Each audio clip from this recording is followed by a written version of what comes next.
तुर्की की सरजमीन पर एक शानदार सल्तनत थी, जहां बादशाह जाहिद अपनी रानी ताहिरा और प्यारी बेटी आयजा के साथ महल की रोशनियों में रहते थे। आयजा अभी छोटी थी जब एक दिन बादशाह जाहिद ने मलका ताहिरा से कहा, मुझे महसूस हो रहा है कि मेरा वक्त करीब आ गया है और मैं चाहता हूँ कि तुम वादा करो कि तुम दोबारा शादी नहीं करोगी, बल्कि अपनी जिंदगी हमारी बेटी की परवरिश और उसकी खुशियों में सिर्फ करोगी। इन अल्फाज पर मलका ताहिरा आंखों में आंसू लिए बेख्तियाम रोने लगी और कहने लगी, मैं कभी दोबारा शादी नहीं करूंगी और जब तक मैं जिंदा रहूंगी मेरा पहला ख्याल हमारी बेटी आयजा की भलाई होगा। ये वादा बादशाह जाहिद के परेशान दिल को सुकून बख्शता है और चंद दिनों बाद बादशाह जाहिद दुनिया से रुखसत हो गए, अपने दिल में मुतमईन होकर। लेकिन जैसे ही बादशाह जाहिद की सांसें इस दुनिया से खत्म हुई, मलका ताहिरा ने अपने आप से कहा, वादा करना एक बात है और उसे निभाना बिल्कुल कुछ और जैसे ही ताबूत पर आखिरी मट्टी डाल दी गई, रानी ताहिरा ने एक करीबी मुल्क के एक नोबल से शादी कर ली और नौजवान शहजादी आयजा की बजाय उसे बादशाह मुकर्रर कर दिया। उसका नया शौहर एक जालिम और बेदिल आदमी था, जिसने अपनी सौतेली बेटी आयजा के साथ बहुत बुरा सलूक किया। उसे बमुश्किल कुछ खाने को दिया और सिर्फ फटे कपड़े पहनने पर मजबूर किया, और अगर अवाम का खौफ ना होता तो वो यकीनन बच्ची को मार डालता। अब महल के बाग के करीब एक नदी बहती थी, लेकिन पानी की बजाय ये दूध की नदी थी और अमीर और गरीब रोजाना यहाँ आकर जितना चाहें दूध हासिल करते। नया बादशाह जब तख्त पर बैठा तो सबसे पहली चीज जो उसने की वो ये थी कि किसी को भी नदी के करीब जाने से मना कर दिया, वरना पहरेदार उसे पकड़ लेते। और ये सब खालिस हसद पर मबनी था, क्योंकि सबके लिए दूध वाफिर मिकदार में मौजूद था। कई दिनों तक किसी ने नदी के किनारे जाने की हिम्मत नहीं की, लेकिन आखिरकार कुछ पहरेदारों ने देखा कि सुबह के आगाज में एक सोने की दाढ़ी वाला शख्स नदी के पास आता, एक बाल्टी दूध से भर लेता और फिर धुएं की तरह गायब हो जाता, इससे पहले कि सिपाही उसके करीब जाकर देख पाते कि वो कौन है। अगले ही लम्हे वो सिपाही बादशाह के पास पहुंचे और उसे वो सब कुछ बता दिया जो उन्होंने देखा था। शुरू में बादशाह उनकी बात पर यकीन नहीं करता, लेकिन जब वो बार बार इसरार करते रहे कि ये बिल्कुल सच है, तो बादशाह ने कहा कि वो खुद इस रात नदी की निगरानी करेगा। हाँ, हमने इस मखलूक को देखा अली जनाब। नहीं, ये सच नहीं हो सकता। हमने अपनी आंखों से देखा है। हाँ ठीक है, मैं खुद जाकर देखूंगा। जैसे ही सुबह की पहली शुआएं नमूदार हुईं, सोने की दाढ़ी वाला शख्स फिर जाहिर हुआ, अपनी बाल्टी दूध से भर ली और फिर एक लम्हे में गायब हो गया। बादशाह आंखें और मुंह खुले उस जगह खड़ा रहा, लेकिन असल मसला ये था कि उसे कैसे पकड़ा जाए। जाओ, बादशाह ने हुक्म दिया, अभी जाकर एक पिंजरा तैयार करो। जी हुजूर। लेकिन ये सब बेफायदा था, क्योंकि वो शख्स कभी पकड़ा ही नहीं गया। जैसे ही वो बाल्टी भरने के लिए झुकता, पहरेदार उसे पकड़ने की कोशिश करते, वो फौरन गायब हो जाता। ये सिलसिला बार बार होता रहा, यहां तक कि बादशाह गुस्से से पागल हो गया और हर किसी को बड़ी इनाम की पेशकश की। जो भी मेरे दुश्मन को पकड़ने का तरीका बताएगा उसे बड़ा इनाम दिया जाएगा। जी हुजूर, हम हाजिर हैं। पहला शख्स जो कोई मंसूबा लेकर आया वो सल्तनत की सबसे दाना औरत थी। उसने बादशाह को मशवरा दिया, अगर नदी के किनारे थोड़ी सी रोटी, बेकन और एक बोतल शराब रखी जाए और उसमें नशावर पाउडर मिला दिया जाए तो वो जरूर खाएगा और फौरान सो जाएगा। बादशाह को ये ख्याल बहुत पसंद आया। उन्होंने हुक्म दिया कि नदी के किनारे रोटी, बेकन और नशावर शराब रखी जाए और पहरे मजीद मजबूत कर दिए जाएं। फिर वो उम्मीद भरी नजरें लिए नतीजा देखने के लिए इंतजार करने लगे। अगली सुबह सोने की दाढ़ी वाला शख्स नदी के किनारे आया, खाया, पिया और गहरी नींद में गिर गया। पहरेदार आसानी से उसे बांधकर महल ले गए। चंद लम्हों में बादशाह ने उसे सुनहरी पिंजरे में बंद कर दिया और जबरदस्त खुशी के साथ अपने दरबार आने वाले मेहमानों को दिखाया।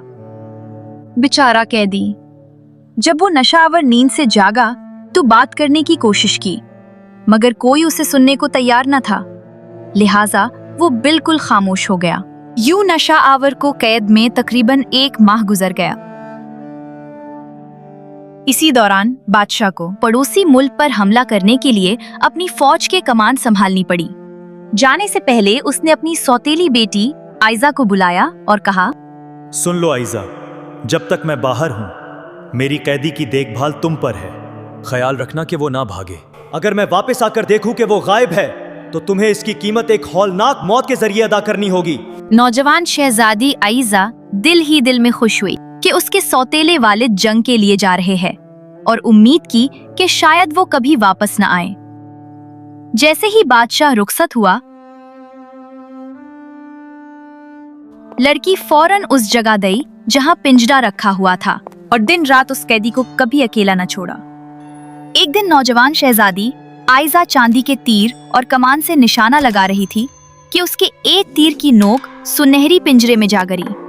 बराहे क्रम मेरा तीर दे दो। नहीं, मैं तीर तुम्हें उस वक्त तक नहीं दूंगा जब तक तुम मुझे इस पंजरे से आजाद ना कर दो। मैं तुम्हें आजाद नहीं कर सकती, क्योंकि अगर मैं ऐसा करूं तो मेरे सुतीले वालिद कहते हैं कि जब वो जंग से वापस आएंगे तो मुझे हौलनाक मौत भुगतनी होगी। तुम्हारे लिए मेरा तीर किसी काम का नहीं, तो मुझे दे दो। सोने की दाढ़ी वाले शख्स ने तीर अपनी बारों के दरमियान से आइजा को दे दिया, लेकिन उसके बाद उसने और भी ज्यादा शिद्दत से दुआ की कि लड़की दरवाजा खोलकर उसे आजाद करे। उसकी दुआ इतनी सच्ची और दिल से थी कि आइजा का दिल पिघल गया। उसने ताला खोला और सोने की दाढ़ी वाले शख्स को आजाद कर दिया। मैं तुम्हें इस अच्छे काम का 1000 गुना बदला दूंगा, सोने की दाढ़ी वाले शख्स ने कहा और फिर गायब हो गया। शहजादी आइजा ने सोचा कि जब उसका सौतेला वालिद वापस आए तो वो उससे क्या कहेगी। फिर उसने अपने आप से कहा, नहीं, मैं यहाँ नहीं रह सकती।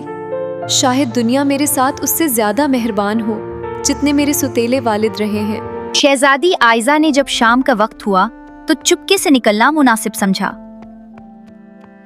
और कई दिनों तक पहाड़ों, जंगलों और वादियों में भटकती रही, ये जाने बगैर कि वो कहाँ जा रही है या उसे क्या करना चाहिए। एक सुबह उसने देखा कि एक जंगली कबूतर एक शाख पर बैठा है। फौरन उसने कमान में तीर ठोंसकर निशाना लगाने की तैयारी की, सोचते हुए कि ये कितना अच्छा खाना होगा। अचानक कबूतर की आवाज ने उसका हथियार जमीन पर गिरा दिया। शूट न करो, मैं तुमसे इल्तिजा करती हूँ मोअज़्ज़िज़ शहजादी। मेरे घर में मेरे 2 छोटे बच्चे हैं और अगर मैं उनके लिए खाना ना ले जाऊं तो वो भूख से मर जाएंगे। नौजवान शहजादी आइजा को रहम आया और उसने अपनी कमान हटा दी। ऐ शहजादी, मैं तुम्हारी इस मेहरबान अमल का बदला दूंगा। बेचारी, तुम मेरे बदले का कैसे बदला दोगी? तुम भूल गई हो कि कहावत है, पहाड़ और पहाड़ कभी नहीं मिल सकते, लेकिन एक जिंदा मखलूक हमेशा दूसरी से मिल सकती है। शहजादी ने इस बात पर हंसकर आगे अपना रास्ता लिया। कुछ देर चलने के बाद नौजवान शहजादी आइजा एक झील के किनारे पहुंच गई और जैसे ही वो किनारे पर उगने वाले झाड़ों की तरफ देखती है तो उसे एक जंगली बतख नजर आती है। उसे याद आया कि जब उसके वालिद बादशाह जाहिद जिंदा थे और उसके पास हर चीज थी जो वो चाहती थी, तो शहजादी को अपने सालगिरह के खाने में हमेशा जंगली बतख खाने को मिलती थी। लिहाजा वो फौरन तीर कमान में ठोंसकर निशाना लगाने की तैयारी करने लगी। बराहे करम ना मारो मुअज़्ज़िज़ शहजादी, मेरे घर में मेरे 2 छोटे बच्चे हैं। अगर मैं उन्हें खाना ना ले जाऊं तो वो भूख से मर जाएंगे। शहजादी आइजा को रहम आया और उसने अपना तीर छोड़ दिया और कमान हटा दी। ऐ शहजादी, मैं तुम्हारे उस मेहरबान अमल का बदला दूंगी। बेचारी, तुम मेरे बदले का कैसे बदला दोगी? तुम भूल गई हो कि कहावत है, पहाड़ और पहाड़ कभी नहीं मिल सकते, लेकिन एक जिंदा मखलूक हमेशा दूसरी से मिल सकती है। शहजादी आइजा इस बात पर हंसकर आगे अपना रास्ता ले गई। वो झील के किनारे से ज्यादा दूर नहीं गई थी कि उसने देखा एक सीका स्टॉर्क एक टांग पर खड़ा है। फौरन उसने दोबारा अपनी कमान उठाई और निशाना लगाने की तैयारी की। براہ کرم نہ مارو معزز شہزادی۔ میرے گھر میں میرے 2 چھوٹے بچے ہیں، اگر میں انہیں کھانا نہ لے جاؤں تو وہ بھوک سے مر جائیں گے۔ پھر سے شہزادی آئزہ کو رحم آیا اور اس بار بھی اس نے تیر نہیں چلایا۔ اے شہزادی، میں تمہارے اس مہربان عمل کا بدلہ دوں گی۔ بیچاری سٹارک، تم میرے بدلے کا کیسے بدلہ دو گی؟ تم بھول گئی ہو کہ کہاوت ہے پہاڑ اور پہاڑ کبھی نہیں مل سکتے، لیکن ایک زندہ مخلوق ہمیشہ دوسری سے مل سکتی ہے۔ یہ بات سن کر شہزادی آئزہ ہنس پڑی اور آہستہ آہستہ آگے بڑھنے لگی۔ وہ ابھی زیادہ دور نہیں گئی تھی کہ اس کا سامنا 2 ریٹائرڈ خاتون سپاہیوں سے ہوا۔ وہ بھی روزگار کی تلاش میں تھیں، چنانچہ تینوں نے ساتھ سفر کرنے کا فیصلہ کر لیا۔ کیا ہمیں یہاں کوئی کام مل سکتا ہے؟ نہیں، ہمارے پاس کوئی کام نہیں ہے۔ وہ 7 سلطنتوں میں گھومتی رہیں، مگر کہیں بھی انہیں کوئی مناسب کام نہ ملا۔ آخر کار وہ ایک عظیم الشان محل تک پہنچی، جہاں بادشاہ سیڑھیوں پر کھڑا تھا۔ اس نے انہیں دیکھ کر دریافت کیا کہ وہ کیا چاہتی ہیں۔ انہوں نے مؤدبانہ انداز میں عرض کیا کہ وہ کام کی تلاش میں ہیں۔ بادشاہ نے خاتون سپاہیوں کو کوچ چلانے کی ذمہ داری سونپ دی، لیکن شہزادی آئزہ کو اپنا خاص مصاحب بنا لیا اور اسے اپنے قریب رہنے کے لیے ایک کمرہ عطا کیا۔ یہ بات ان خاتون سپاہیوں کو ناگوار گزری۔ وہ نہیں جانتی تھیں کہ یہ لڑکی دراصل ایک شہزادی ہے، اس لیے ان کے دلوں میں حسد کی چنگاری بھڑک اٹھی۔ جلد ہی انہوں نے اس کے خلاف سازش کرنے کا ارادہ کر لیا اور اسی نیت سے بادشاہ کے حضور جا پہنچے۔ انہوں نے چالاکی سے بادشاہ کے کان بھرنے شروع کیے اور کہا، بادشاہ سلامت، آئزہ دعویٰ کرتی ہے کہ اگر اسے شاہی اناج خانوں کی نگرانی دی جائے تو ایک دانہ بھی ضائع نہ ہونے دے گی۔ کمزور دل بادشاہ ان کی باتوں میں آ گیا۔ اس نے فوراً اپنے ملازمین کو حکم دیا کہ 1 بوری گیہوں اور 1 بوری جوں آپس میں اچھی طرح ملا دیے جائیں۔ جب اناج اچھی طرح خلط ملط کر دیا گیا تو اس نے شہزادی آئزہ کو دربار میں بلوایا اور سخت لہجے میں کہا، شہزادی آئزہ، تمہیں 2 گھنٹوں کے اندر اندر ان دونوں اناج کو الگ الگ ڈھیروں میں پیش کرنا ہوگا، اور یاد رکھو بار اسی سے سچ اور جھوٹ کا فیصلہ ہو جائے گا۔ بدقسمت شہزادی آئزہ نے وضاحت کی کہ اس نے ایسا کوئی دعویٰ نہیں کیا جیسا اس کے بارے میں بیان کیا جا رہا ہے، لیکن اس کی ایت نہ سنی گئی۔ بادشاہ نے اس کی بات پر یقین نہ کیا اور اسے ایک خالی کمرے میں بند کروا دیا۔ پھر ملازمین کو حکم دیا کہ وہ گیہوں اور جو سے بھری بوریاں اندر لا کر سارا اناج فرش پر ایک ڈھیر کی صورت میں پھیلا دیں۔ شہزادی حیران و پریشان کھڑی رہ گئی۔ اسے سمجھ نہیں آ رہا تھا کہ کہاں سے آغاز کرے۔ اگر اس کے پاس 1000 آدمی بھی مدد کے لیے ہوتے اور 1 ہفتہ بھی میسر آ جاتا، تب بھی وہ یہ کام مکمل نہ کر پاتی۔ مایوسی کے عالم میں وہ زمین پر گر پڑی اور اپنے ہاتھوں سے چہرہ ڈھانپ لیا۔ وہ ابھی اسی کیفیت میں تھی کہ اچانک کھڑکی سے ایک جنگلی کبوتر اندر آیا۔ اس نے نرمی سے پوچھا کہ وہ کیوں رو رہی ہے۔ شہزادی نے بتایا کہ بادشاہ نے اسے اناج الگ کرنے کا ناممکن کام سونپا ہے اور ناکامی کی صورت میں موت کی دھمکی دی ہے۔ کبوتر نے تسلی دیتے ہوئے کہا، شہزادی گھبرانے کی ضرورت نہیں، میں وہی کبوتروں کا بادشاہ ہوں جس کی جان تم نے بچائی تھی۔ اب میں اپنا وعدہ پورا کروں گا۔ چند ہی لمحوں میں بے شمار کبوتر کمرے میں داخل ہو گئے۔ سب نے مل کر ایسی تیزی اور مہارت سے کام کیا کہ دربار ختم ہونے سے پہلے ہی گیہوں اور جو الگ الگ ڈھیروں میں ترتیب پا گئے۔ جب بادشاہ واپس آیا تو وہ حیران رہ گیا۔ اس نے اناج کو باریک بینی سے دیکھا، مگر ایک دانہ بھی غلط جگہ نہ پایا۔ وہ بے حد خوش ہوا، شہزادی آئزہ کی تعریف کی اور فوراً اسے شاہی اناج خانوں کی نگران مقرر کر دیا۔ شہزادی آئزہ کی کامیابی نے دونوں خاتون سپاہیوں کے دلوں میں حسد کی آگ اور بھی بھڑکا دی۔ چنانچہ انہوں نے ایک نئی سازش تیار کی۔ ایک دن جب بادشاہ محل کی سیڑھیوں پر کھڑا تھا، وہ اس کے پاس گئیں اور کہنے لگی، بادشاہ سلامت، ہمیں ایک بات عرض کرنی تھی۔ آئزہ پھر فخر سے کہہ رہی تھی، ہاں، کہ اگر شاہی خزانے کی نگرانی اسے دے دی جائے تو سونے کی ایک پن بھی گم نہیں ہوگی۔ نادان بادشاہ ایک بار پھر ان کی باتوں میں آ گیا اور فوراً شہزادی آئزہ کو بلوایا۔ مجھے خبر ملی ہے کہ تم شاہی خزانے کی حفاظت کا دعویٰ کرتی ہو۔ اگر تم واقعی اتنی قابل ہو तो मैं अपनी ये अंगूठी नदी में फेंक दूंगा। अगर तुम इसे दरबार से वापसी तक ना ढूंढ सकी तो तुम्हें होलनाक मौत दी जाएगी। शहजादी आइजा के लिए ये कहने का कोई फायदा न था कि उसने ऐसा कोई दावा नहीं किया। बादशाह ने उसकी एक न सुनी और फौरन रवाना हो गया, उसे बेबसी के आलम में छोड़कर। कुछ देर बाद शहजादी ने सोचा कि अगरचे नदी में अंगूठी तलाश करना तकरीबन नामुमकिन है, लेकिन महल में बैठे रहने से तो वो हरगिज नहीं मिलेगी। ये ख्याल आते ही वो नदी के किनारे जा पहुंची। वो काफी देर तक पानी के शफ्फाफ बहाव में झांकती रही, गहराई तक देखने की कोशिश करती रही, मगर कहीं भी अंगूठी नजर न आई। आखिरकार थक कर और मायूस होकर वो एक दरख्त के नीचे बैठ गई और बेइख्तियार रोने लगी। अचानक उसके ऊपर से एक आवाज आई। क्या बात है शहजादी, तुम इतनी उदास क्यों हो? उसने सर उठाकर देखा तो एक जंगली बतख शाख पर बैठी थी। शहजादी आइजा ने दुखी दिल से कहा, बादशाह ने अपनी अंगूठी नदी में फेंक दी है। अगर मैं उसे वापस न ला सकी तो मुझे सख्त सजा दी जाएगी। बतख उड़कर उसके करीब आ बैठी और तसल्ली दी कि वो उसकी मदद करेगी।